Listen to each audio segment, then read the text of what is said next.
The $600 boost in weekly unemployment checks ends Friday. With negotiations between Democrats and Republicans at an impasse, millions relying on that aid are in the dark as to what comes next. Meanwhile, the economic recovery appears to have stalled or reversed. Coronavirus infections are surging, eviction protections have expired for many, and plans to reopen schools remain in flux, potentially requiring many parents to forego work for child care duties. It's not clear we're on a very clear trajectory out of this economic downturn, said Beth Akers, a senior fellow at the Manhattan Institute for Policy Research and a former staff economist on President George W. Bush's Council of Economic Advisers. So I'm very concerned for when we take away the $600 from unemployed people.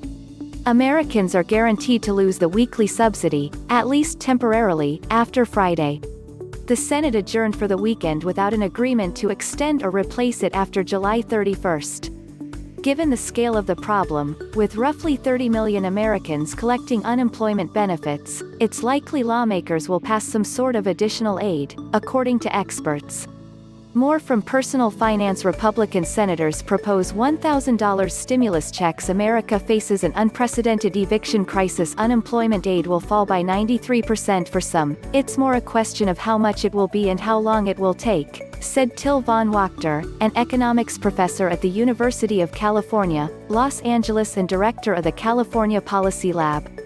Absent a federal supplement, the average American would get about $321 a week from state unemployment programs, less than half of prior earnings. That situation would hit low-wage workers, who are already more likely to be living paycheck to paycheck and represent a disproportionate share of the unemployed, particularly hard. You can't make a living as a low-income worker making 50% of your prior earnings, von Wachter said. The $600 a week supplement to unemployment benefits has been a hot-button issue since a federal coronavirus relief law, the CARES Act, enacted the payments in late March.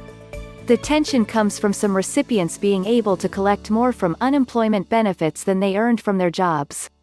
Republicans have unified against the $600 weekly enhancement, believing it to be a disincentive to return to work and therefore a drag on the economic recovery.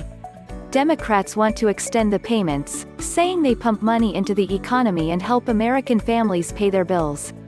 The House passed legislation in May to extend them through early 2021. Senate Republicans unveiled a proposal this week to reduce aid to $200 from $600 a week through September.